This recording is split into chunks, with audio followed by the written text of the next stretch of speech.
All right, so last class we were talking about sex determination systems. We looked at genotypic sex determination system. So we looked at the two ways how sex can be determined from a genotypic point of view. And the first one has to do with the XA ratio, number of X chromosomes to the number of sets of autosomes. And we said that if the ratio is 1, then in the case of fruit flies, it would be females. In the case of nematodes, it would be hermaphrodites. And if the ratio is 0.5, then it would be males in both fruit flies and hermaphrodites. And then we look at the chromosomal mechanism of sex determination, whereby the chromosome Y plays a key role in determining whether the organism will be male or female. If Y is present, then it's a male. If it is absent, then it is a female. Okay. So let's look at sex chromosomes in other organisms. So in birds, butterflies, and moths, and some fish, the sex chromosomes composition is the opposite. So the male is the homogametic sex and the female is heterogametic sex. So if you can recall, in human beings, XX would be female. So in human beings, females would be the homogametic sex, all right, in humans. But in these organisms that I mentioned a while ago, it's the opposite. The male is the homogametic sex, while the female is the heterogametic sex. So males are ZZ, while females are ZW. Okay? So if you notice in these organisms, they don't use the letter XY for the sex chromosomes, but rather Z and W. So genes on the Z chromosomes behave just like the X-linked genes in the case of mammals. And hemizygosity is found only in females.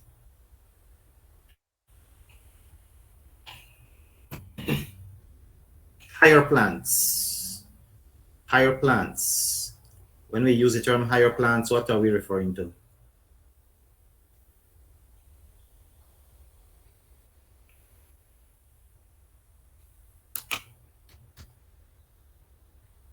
When we use the term higher plants, what are we referring to?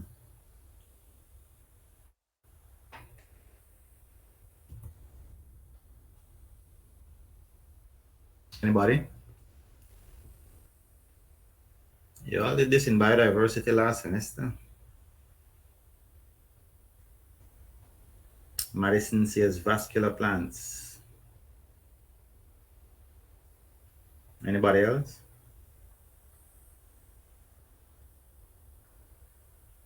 Johara gymnosperm. What else?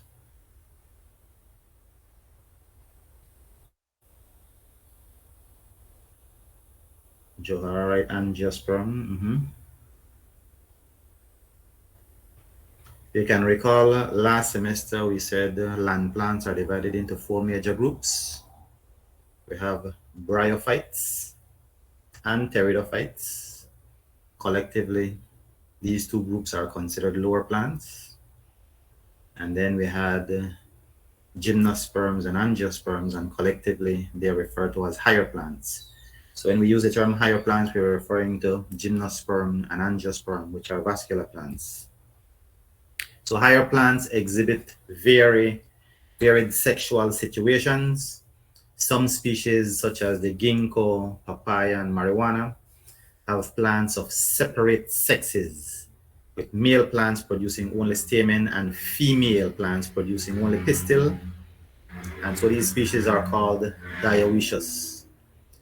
So in these dioecious plants, you'll have some plants that are male and some plants that are female or hermaphrodites. All right.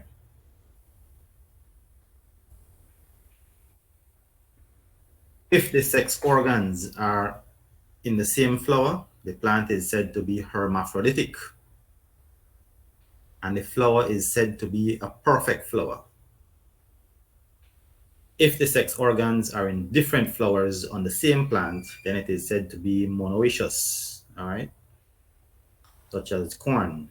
and the flower is said to be an imperfect flower. Got that?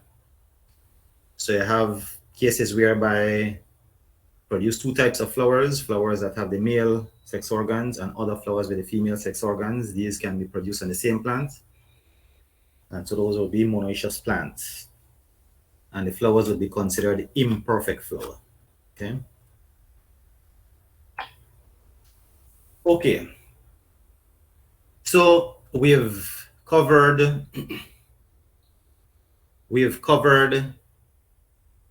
genotypic sex determination system. And please be reminded that on the genotypic sex determination system, all right, so we had the genotypic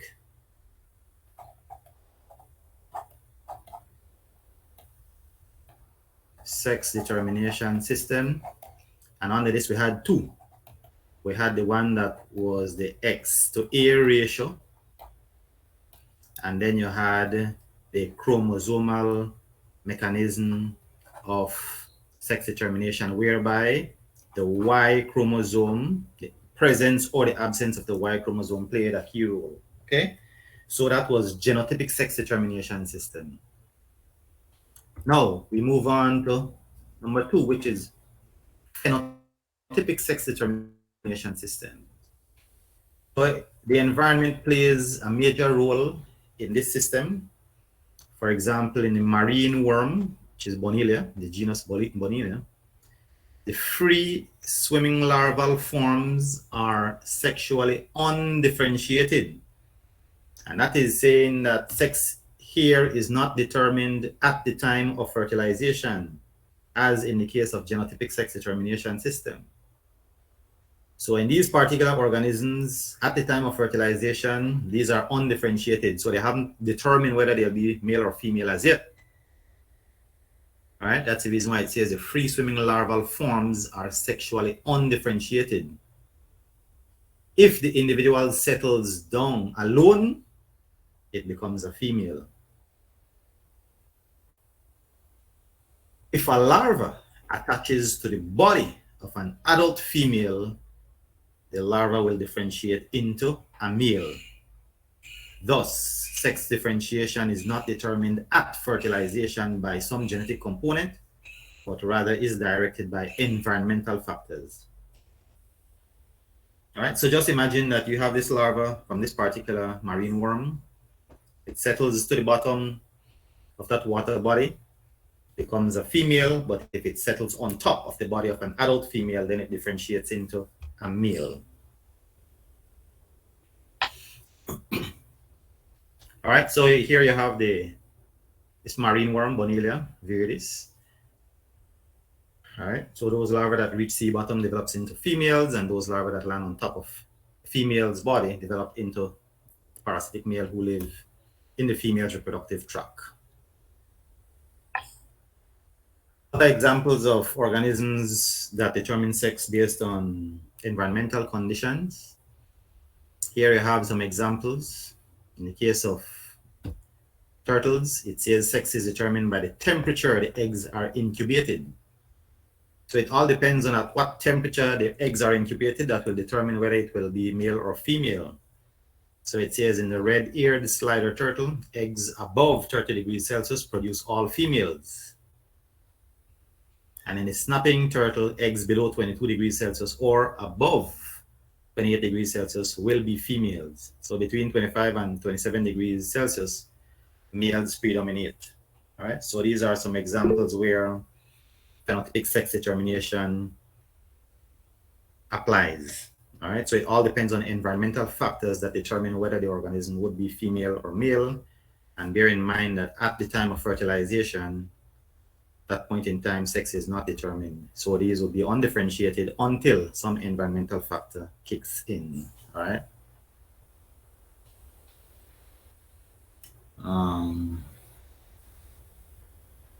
Okay. Some species, such as some snails, practice sex change. All right.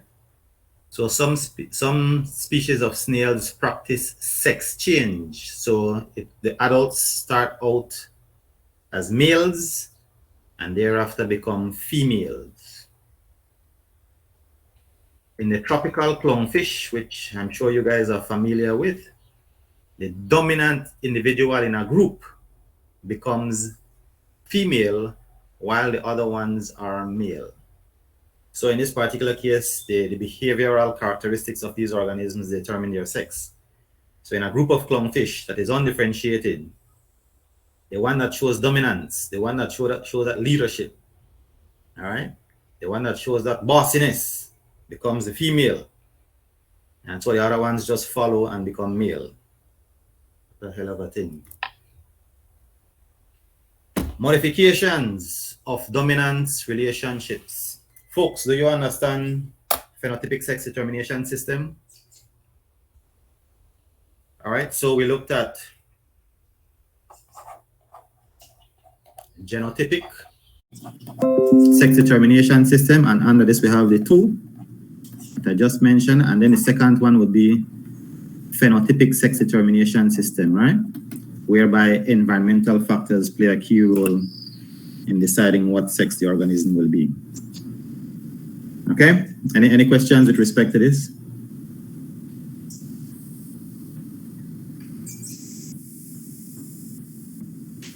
All right, let's look at modifications of dominance relationships. Heterozygous are indistinguishable from homozygous dominant. So this phenomenon is called complete dominance. Let me explain what that first sentence is saying. If we have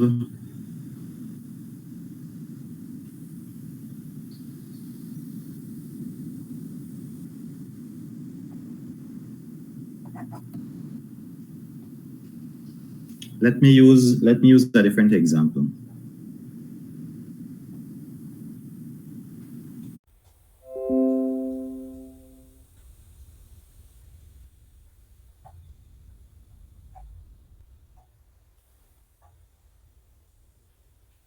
So this is homozygous dominant. This is heterozygous. And this is homozygous recessive. So what it says there, heterozygous are indistinguishable from homozygous dominant. So what it is saying is that we can't differentiate between these two because two of them will have the same phenotype, which is tall. We're good so far? It says heterozygous are indistinguishable from homozygous dominant. And so we have the case of big T, as well as big T, small t. Both of them will be tall. So we're unable to distinguish between them. And so that phenomenon is called complete dominance. And so far, all our discussion thus far have been on complete dominance. Many allelic pairs do not exhibit this dominant relationship. So there are cases whereby we're not in a situation of complete dominance, but rather partial dominance or incomplete dominance, okay? So let's look at this first modification of that dominant relationship, and it is called incomplete dominance. So in many cases, one allele is not completely dominant to another allele. In that example I gave a while ago, we noted that big T was dominant over small t, and hence the reason why a heterozygous individual that has big T and small t would be tall, because the big T is dominant over the small t. So in many cases, one allele is not completely dominant to another allele, and that phenomenon is called incomplete dominance or partial dominance. In incomplete dominance, the heterozygous phenotype is somewhere in between that of individuals homozygous for either individual allele involved.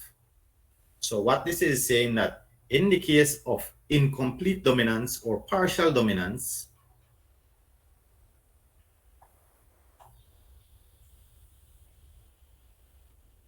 This plant would be tall and this plant would be short, right? But this one would be what?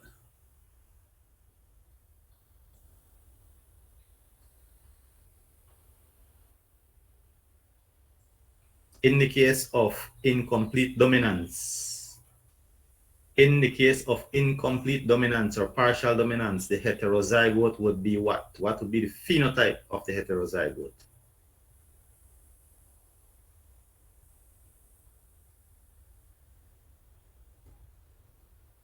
Anybody? Adrian says tall.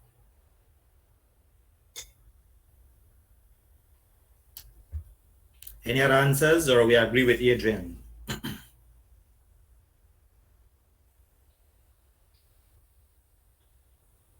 All right, so Madison agree. And I'm not seeing any other answers, which means that the entire class agrees with Adrian and Madison. Okay. So folks, in a case of incomplete dominance or partial dominance, this plant would be medium height. Would be medium height because big T is not dominant over small t. So you get a phenotype that is between that of both homozygotes. So the phenotype for the heterozygote would be somewhere between the phenotype of the homozygous dominant and the homozygous recessive. Is that understood? This is the case of incomplete dominance or partial dominance, right? It's the same thing, right? So if this were a case of complete dominance, then both these organisms would be tall, and then this one would be short. But in a case of partial dominance, then the heterozygote will not be tall because big T is not dominant over small t. And so that big T and small t would have a medium height in this particular example that we have here. Is that understood?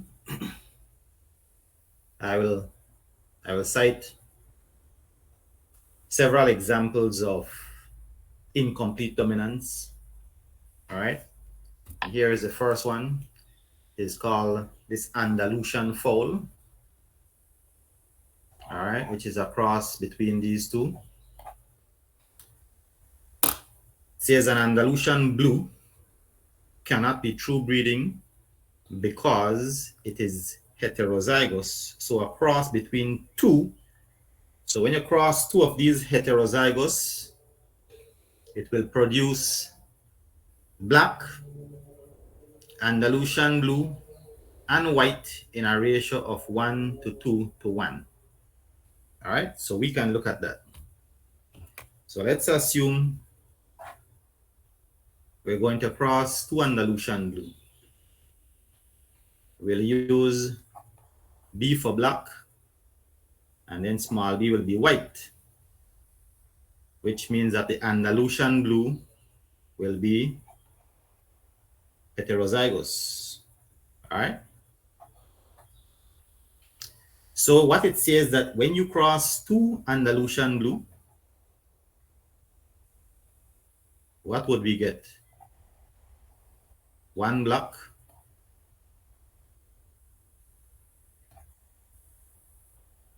you'll get a ratio of 1 to 2 to 1, whereby you have one black, which is this one, two Andalusian blue, these two, and one white.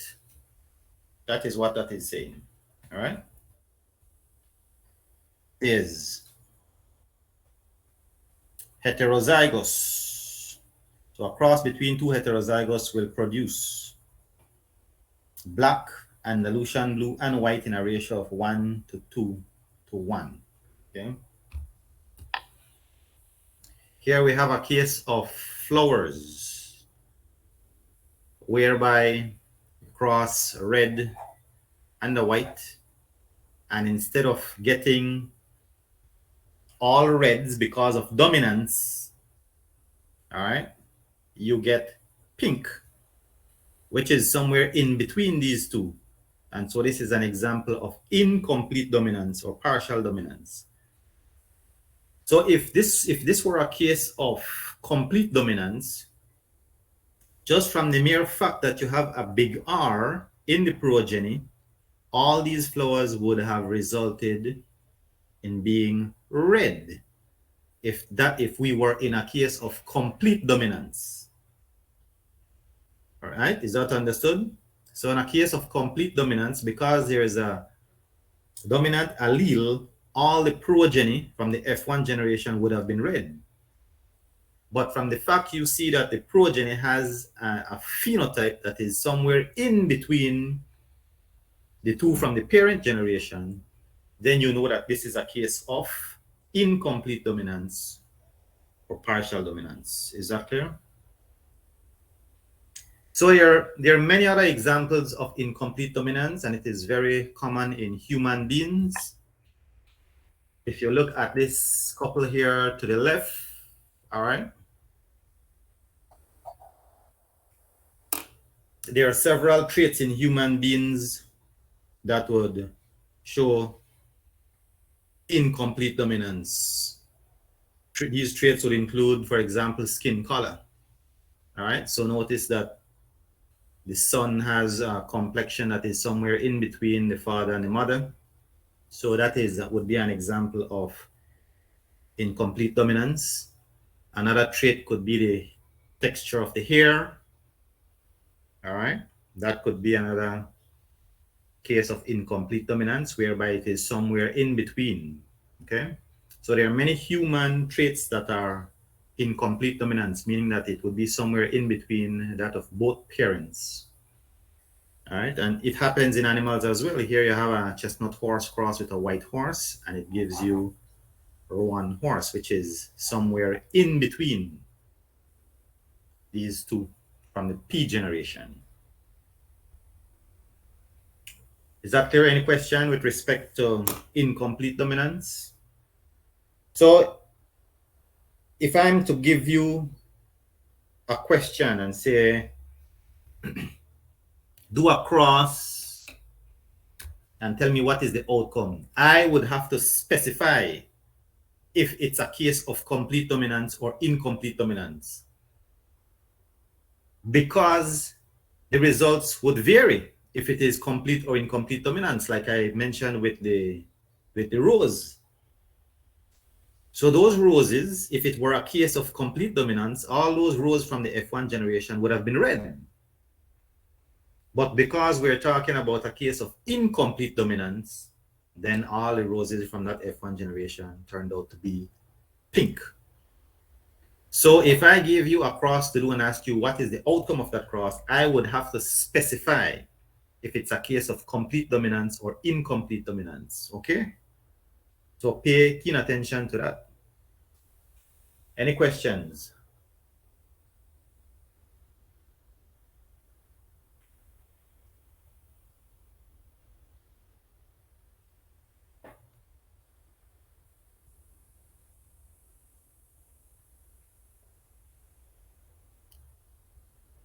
All right, seems like we're all good.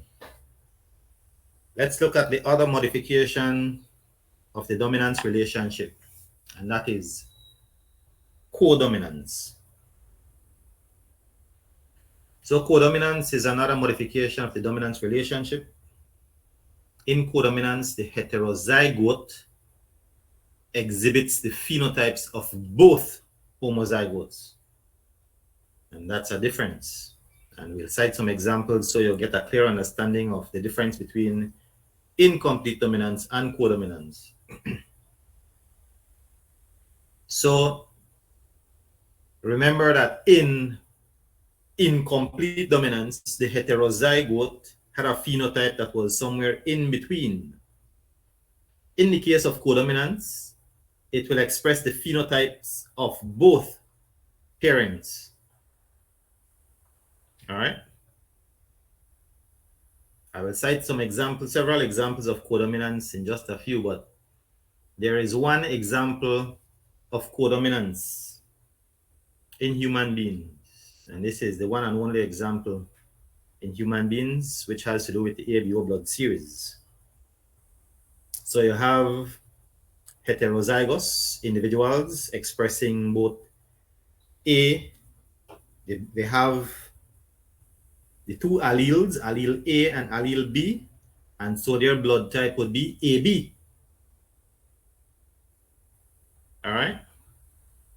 So that is saying that both these alleles are codominant. Both these alleles are codominant. So let me explain this a little bit further. In the case of blood type, in humans, it's a case of what they term multiple allelic series.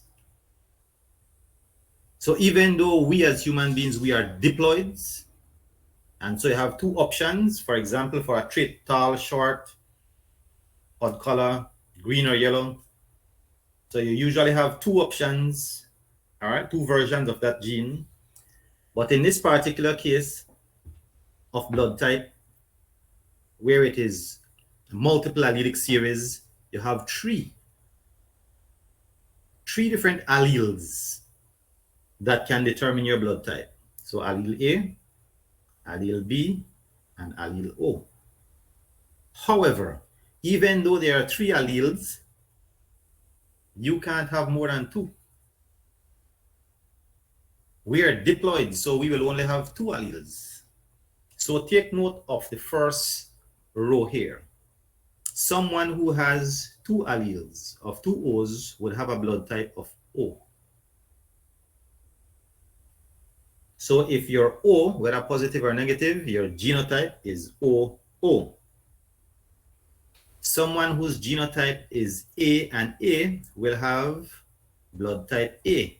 But take note that someone who has a genotype of AO will also have a blood type of A because A is dominant over O.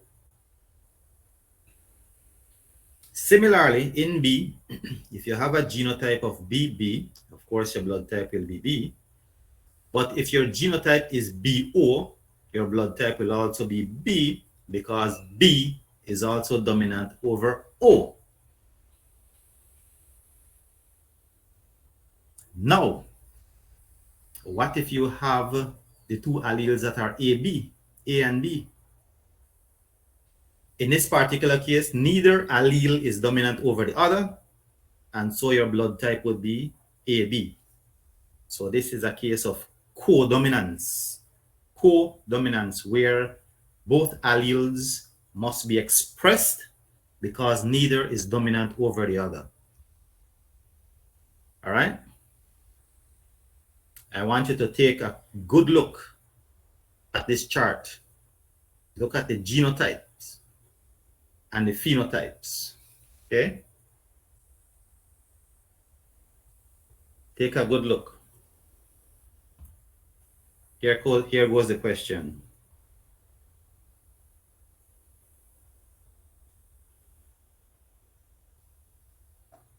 Can a female with blood type A and a male with blood type B, is it possible for them to have a child with blood type O? Is that possible?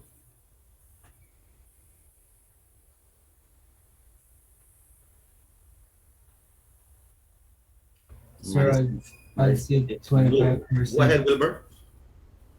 I'd say 25% chance, sir, of them having that child. Wilbert says there's a 25% chance of them having a child with O blood type. But Madison say, Madison believe that if they have a child that is O, something gone wrong. Either they had a switch at the hospital or a shalai. Probably for a different man. Madison?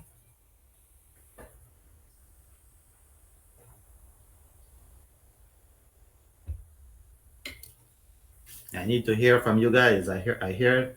So we have Wilbert that says, yes, it is possible. There's a 25% chance. And then you have Madison saying, no way, that ain't so. That can't happen. Go ahead, Delvin.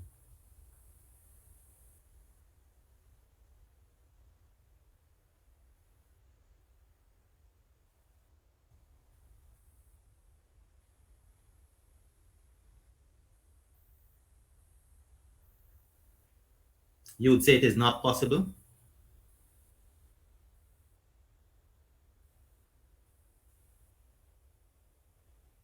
Okay.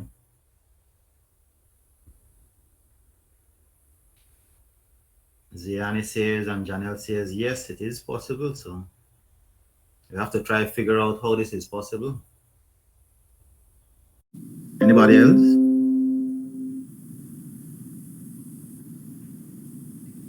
If you all think that child with that O blood type would have to be a, shall I raise your hand, raise your electronic hand. In Dallas says, wait, hold on. Keep those hands up. Okay. But Wilbert just told me that it is possible. I'm confused. Wilbert told me it is possible, but I want to say when I did with the Punnett square is better. say that again, Wilbert. If I can show the Punnett square, probably if you could try it on the white. Yeah. I will ask you to give me instructions on what I should draw in that Punnett screen, just a few. So you took down your hand saying that it's not necessarily a case of shall I here, right, Wilbur? No, sir, because it would be like I said, there would be a 25% chance. Okay, Wilbert is sticking to the fact that yes, it is possible, and there's a 25% chance that this could happen. So, Wilbert, let me draw a Punnett square, and you will tell me what I should write that will prove that yes, this is possible.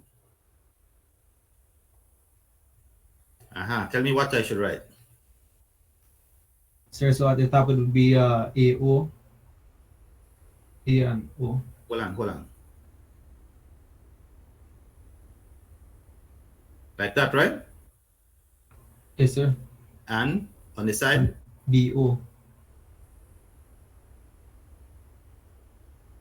So here would be AB? Yes, sir, and then BO.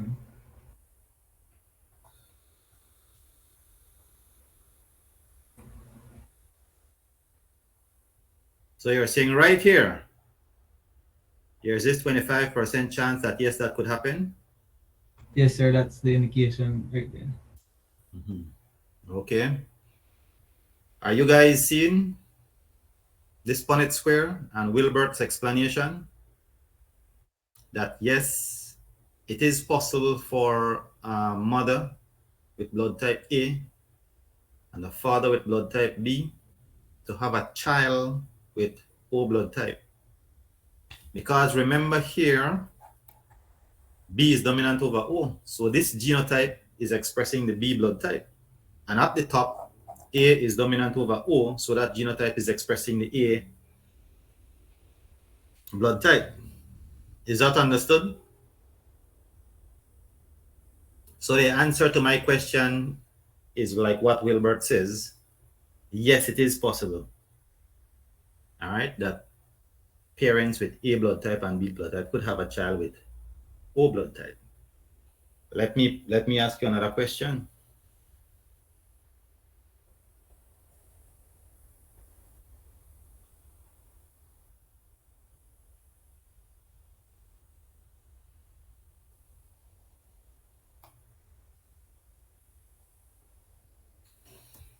A mother with blood type A and a father with blood type AB, and they have a child with blood type O. If yes, how? If not, what happened?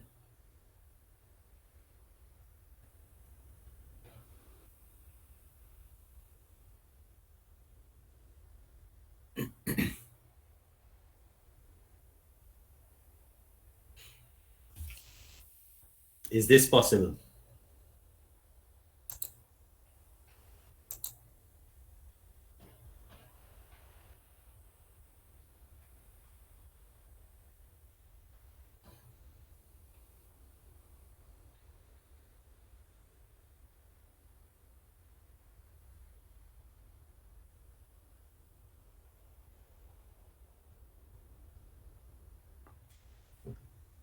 Okay, seems like we're all on the same page. I assume everybody who is awake agrees that this is not possible. So if this couple has a child with blood type O, what conclusion would you draw?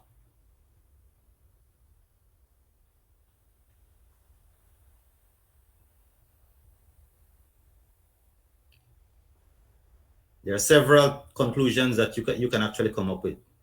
What conclusion would you come up with if this couple has a child with blood type O?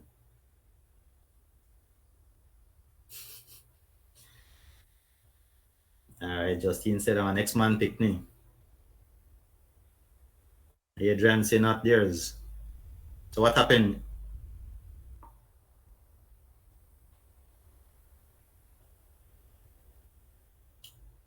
Shall I?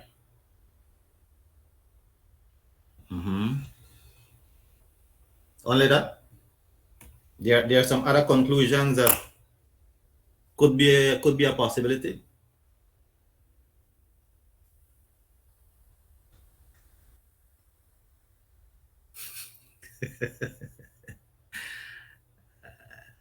Adrian says mix their child at birth. What do you mean mix your child at birth? Adrian, explain that to me. Mix their child at birth. That when you say mix, it sounds like, you know, like when you make one cake and you mix up ingredients, the Divine says switch. Give them the wrong one, exactly. So you're at the hospital, mother delivers the baby, takes them to somewhere to clean them up and so on and put them in an area. But at the same time, you have several babies at that hospital, and the nurse can take the wrong baby and give them the mother. All right, so mistakes like that, this could have been a possibility. But I guess none of you were thinking along that line. I guess all your minds went to shall I? All right, shall I? That can happen. And nobody has mentioned to me that child could be adopted as well. When you adopt a child, you look at that child as your own child. Even though it's not a biological child, but it is your child. So you could have said, well, it's adopted, sir. All right, so those are several possibilities whereby you look at something like this, right? Maybe a switch that happened. All right. Adoption, infidelity. So all of these would be things to look at as to why their child is O. Because from a genetic point of view, all right, this would not be possible. Whereby a mother who is blood type A or B and the father who is AB would end up having a child with O. No way from a genetic point of view that would be possible. All right.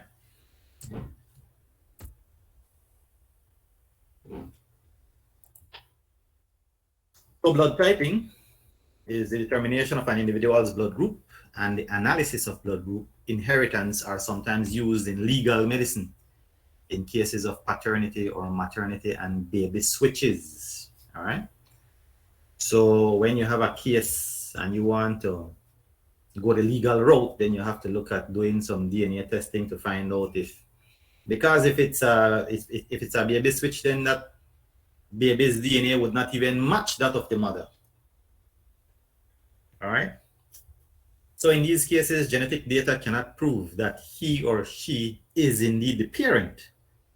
But genetic analysis on the basis of blood group can only prove that an individual is not the parent of a particular child. So like what I explained a while ago, all right? So you have a child with a phenotype of AB, could not be the child of a parent with phenotype O, for example. So blood typing could only prove in a particular case like this that that child is not the biological child of that person. Blood typing cannot identify who is the person. If you want to find out who is the person, then you have to go and do DNA testing. But based on allele contributions in fertilization, all right, and finding out the blood type of the child and the parents, there are certain situations whereby it wouldn't add up, and so blood typing can prove that that child is not a biological child of those parents. Is that understood? So blood typing would not be able to identify who the parents are. But in some situations, it could determine that that child is not the biological child of those parents. Sir? Yes, go ahead. What if a mother with blood type O has a child with a man of AB? Will the blood type the outcome be AB? Hold on, let us do it, Julisha. You says the mother? Yes, the mother has blood type O. Uh-huh. And the father? AB. AB. Uh-huh. Will the What's the outcome still question? be AB? If what? The outcome still be AB? We can do this Punnett square very easily because we know the genotype of both parents.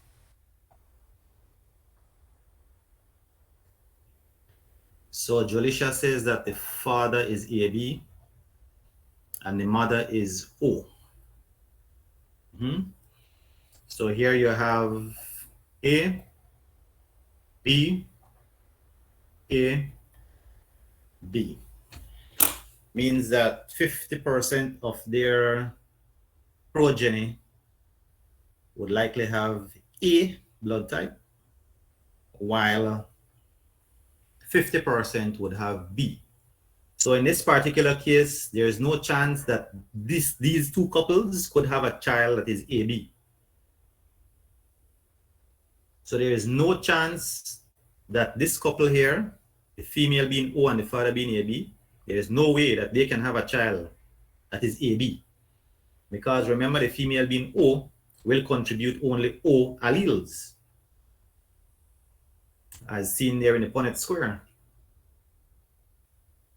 All right, so that would not be possible, them having a child with blood type AB. All right. O allele is recessive to A allele, and it is also recessive to B allele. All right. So I said earlier that the A is dominant over O, and B is also dominant over O. Okay. All right. So that would be the response to Julisha's question right there. So 50%, there's a 50% chance that their offspring would have A blood type, and another 50% chance that their kids would have B blood type.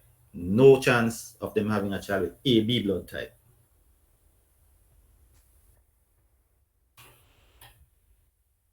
All right, this table here shows the compatibility of blood types and who can receive and who can't receive. All right.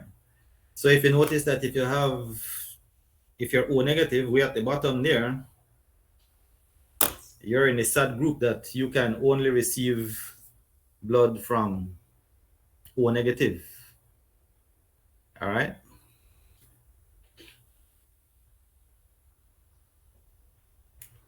If you're AB positive, you can receive blood from any body. So you're a universal receiver. All right.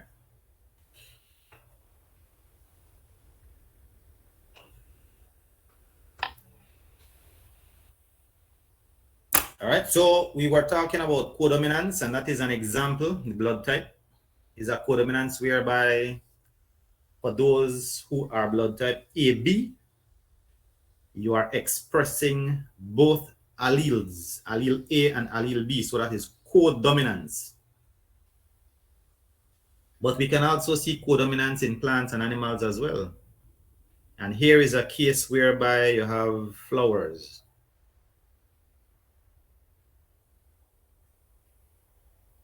A red flower was crossed with a white flower. And what did you end up with? A flower that has portions of the petals as red and other portions of the petals being white.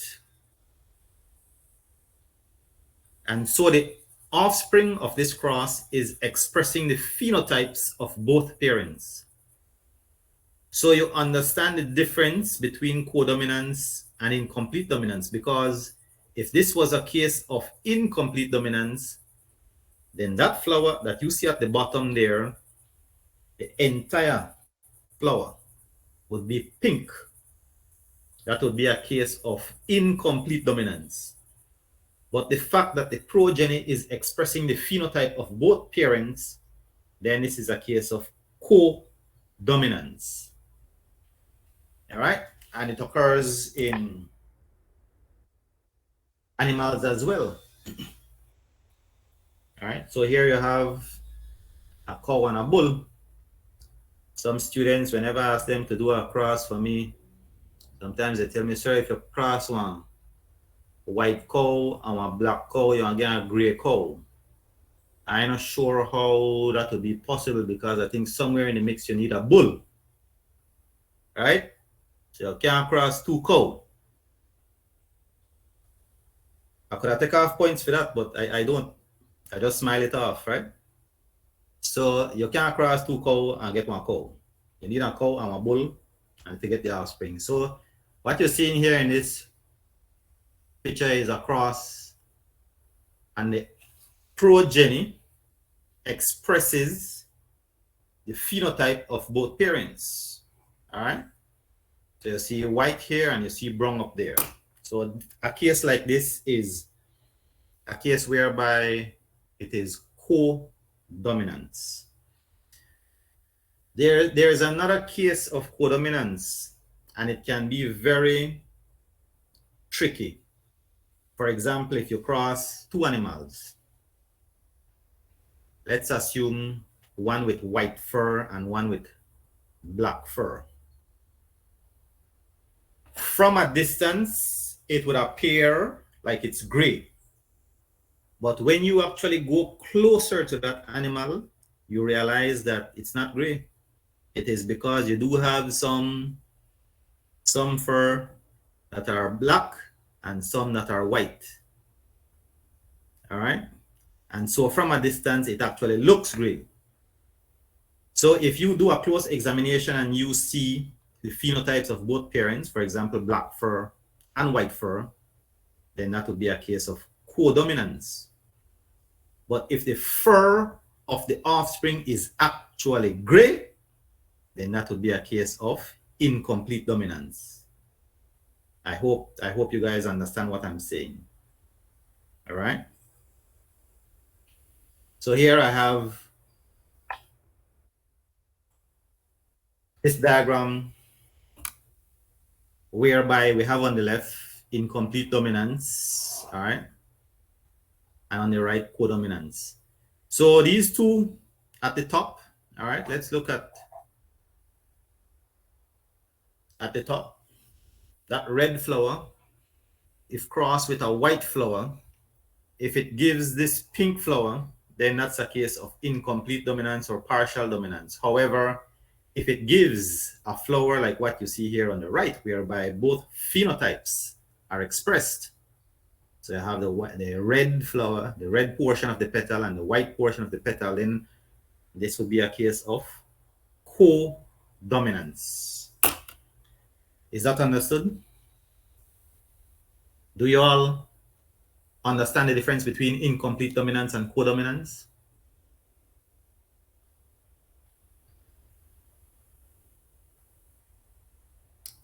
All right.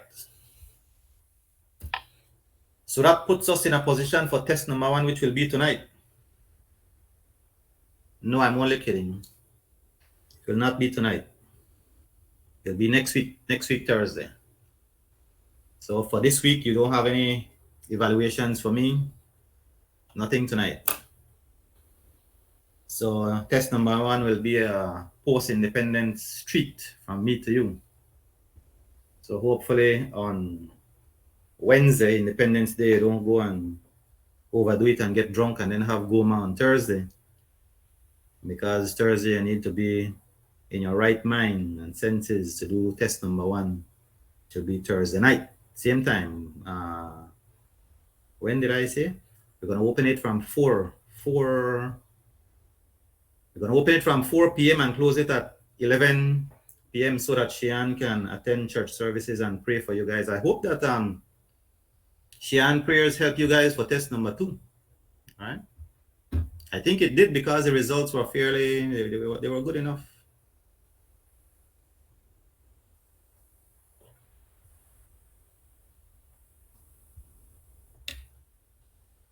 Any questions?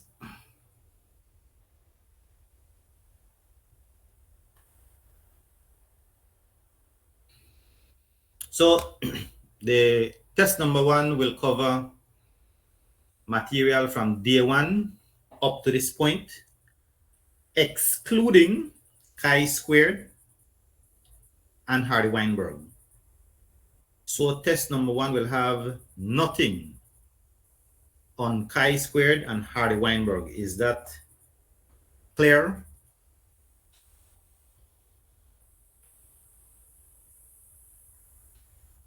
Okay. Yes, thanks for reminding me, Nadia. I will upload these slides, and if by later tonight you don't see it there, please send me an email as a reminder for me to upload the slides. Please do.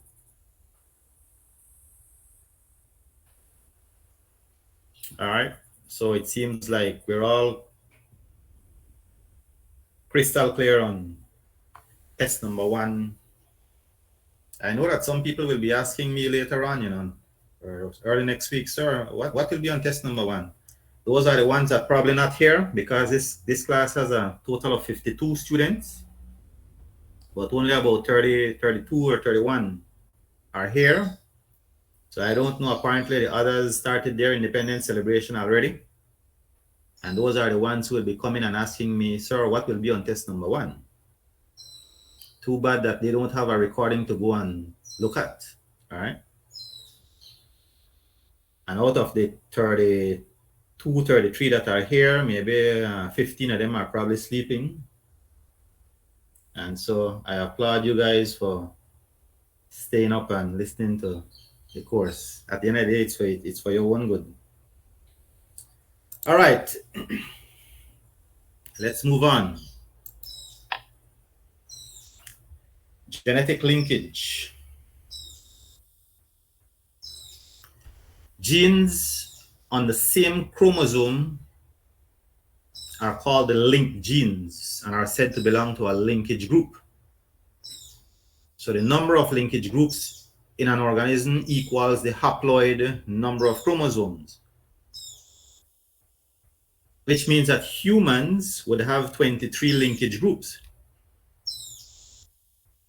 You got that? So for example, in a karyotype, a human karyotype, chromosomes are numbered 1 to 22. Those are autosomes. And then you have number 23, which is the sex chromosome. All the genes found on chromosome number 1 are called linked genes.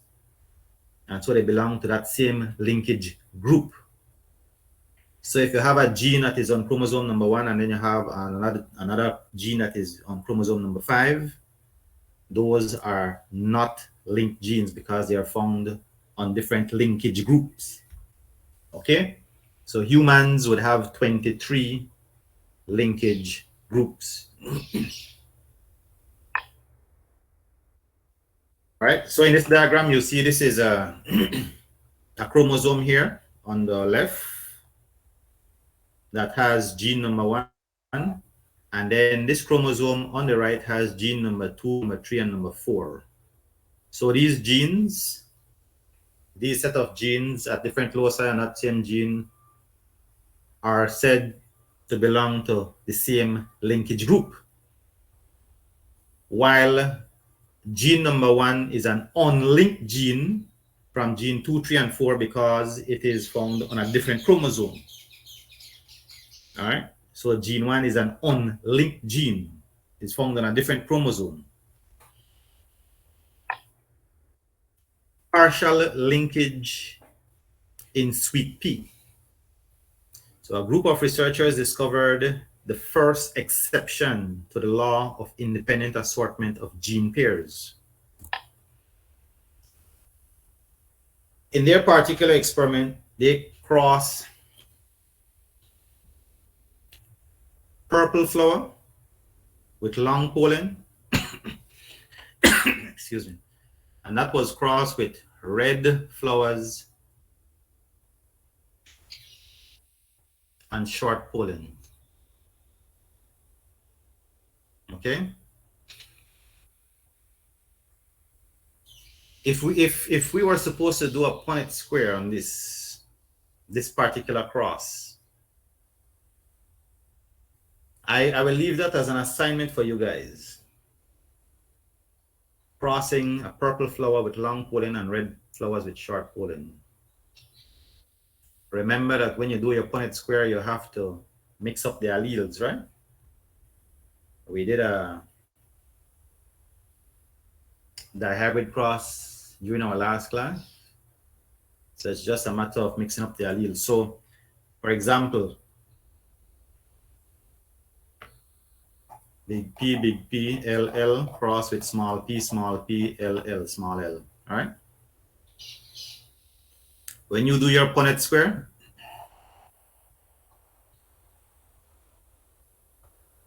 since it's a dihybrid cross, you would need 4 combination of alleles to put up here from one parent, and then another 4 from the other parent to put up here. All right, so since we're talking about strictly dominant alleles with dominant alleles and recessive with recessive, that makes life very easy in doing this dihybrid cross, which would be big P, big L, big P, big L, big P, big L, and big P, big L, while here small p, small l, small p, small l, and so on. All right. So this Punnett square would be pretty straightforward. So these researchers crossed purple flowers with long pollen and red flowers with short pollen. And they noticed that all F1 plants had purple flowers and long pollen, indicating that purple flower color was dominant to red flower and long pollen was dominant to short pollen.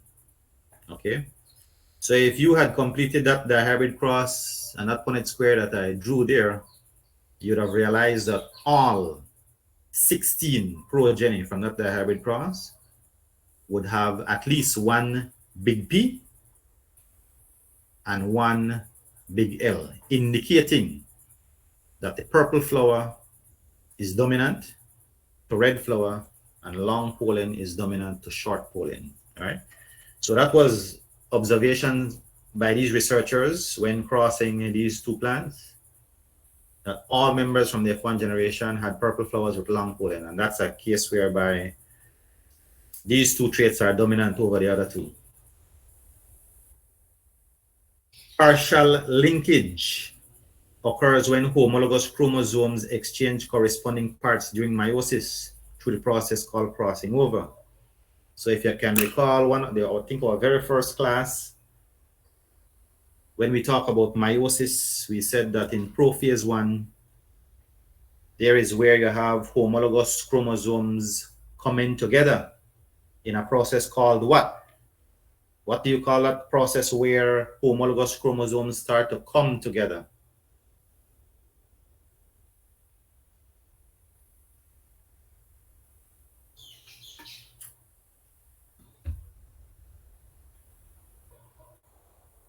Anybody recall? Prophase 1, homologous chromosomes coming together.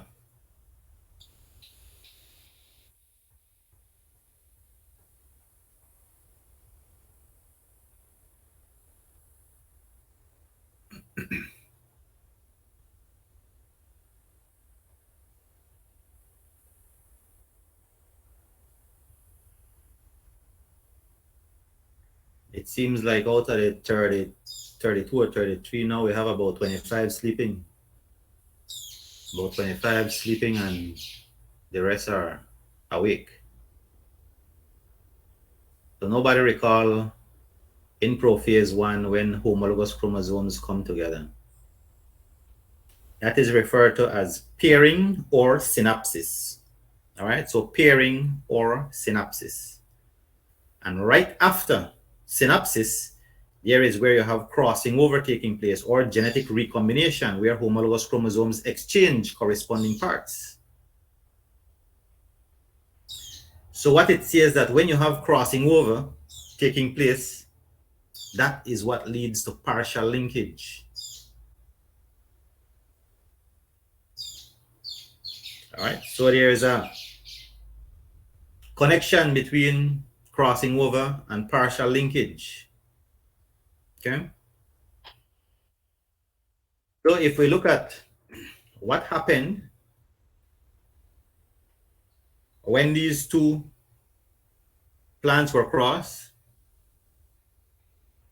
the information that is gathered from obtaining this cross is crucial in determining the percent of recombination that took place in prophase 1, as well as the distance of the two genes that are being studied. So let's pay keen attention on the cross that they did, the results that they got, and how do we go about interpreting those results? What do those results mean?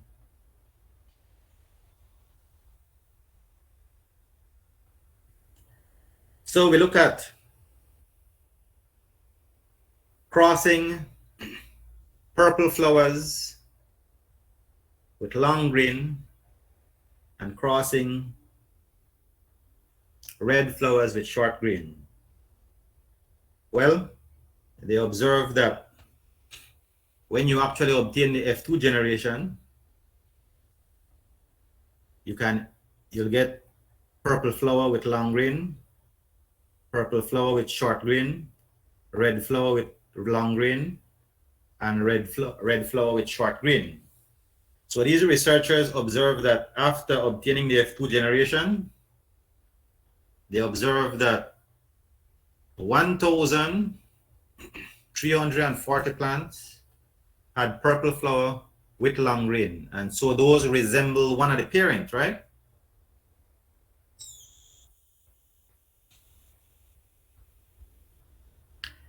They observed that from the progeny, 154 of them had purple flower, but with short pollen green. Now that is a combination. It took one trait from one parent and another trait from the other parent. So those are referred to as recombinant, because they're combining traits from both parents. And they also obtained 151 plants that had red flower with long pollen green. Same thing, combining traits from both parents. All right. And those are also recombinants because they're combining traits from both parents.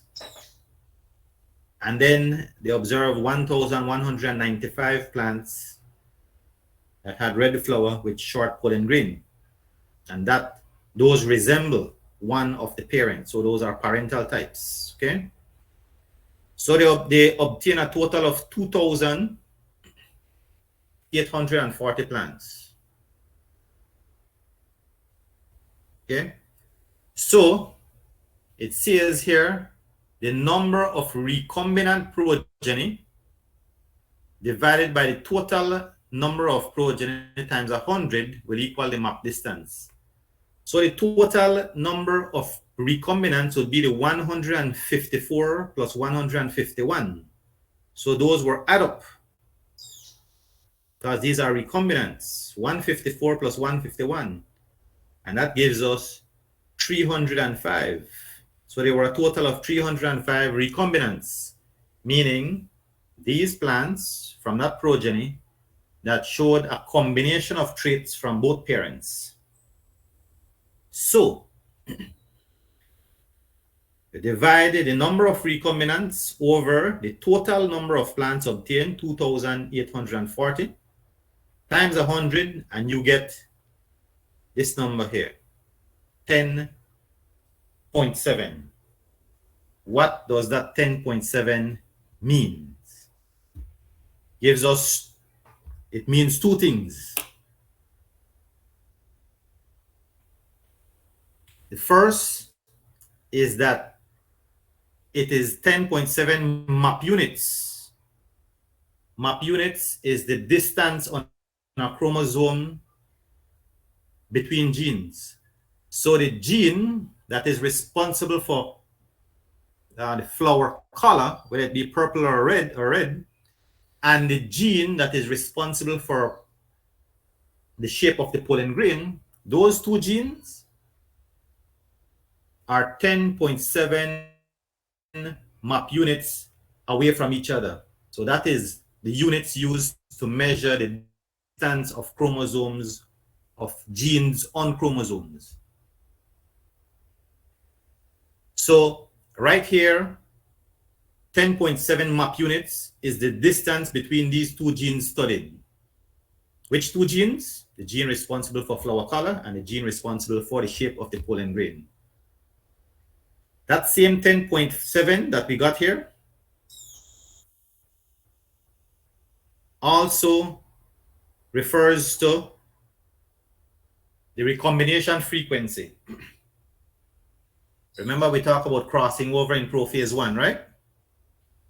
Well, there was a 10.7% recombination frequency that happened there that led to this outcome of us obtaining 305 recombinants when doing this cross. So when you do a dihybrid cross, for example, like this, you analyze the results, you count the number of recombinants, you divide the number of recombinants over the total number of plants obtained times 100, and that figure that you get, and in this particular case, we're talking about 10.7, has two meanings. It tells us the percent recombination frequency that took place in prophase 1, and it also tells us the distance between these two genes on the chromosome. Okay? Is that understood?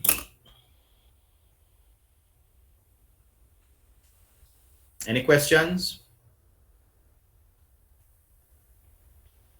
So bear in mind that in quiz number 3, I'll be surely asking you guys to calculate distance between two genes on a chromosome.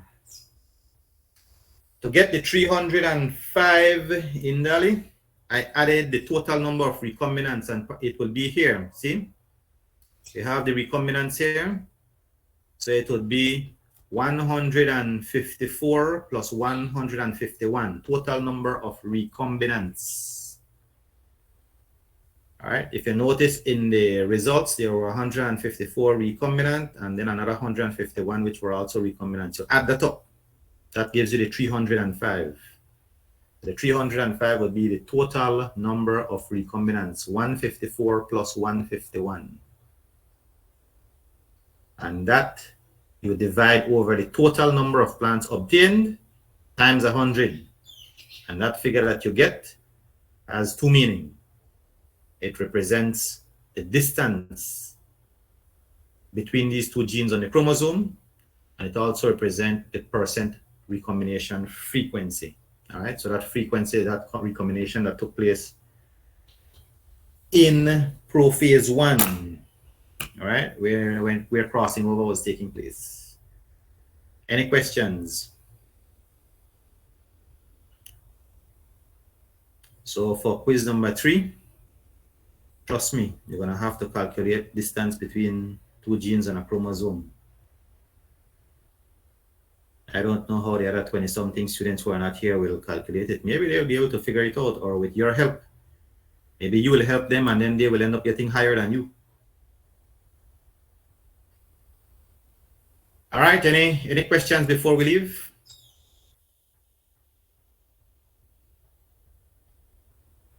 All right, none. Folks, enjoy your weekend. Actually, it's a long weekend because Monday is a holiday, long weekend. So I'll see you guys back here next week, Tuesday. Take care.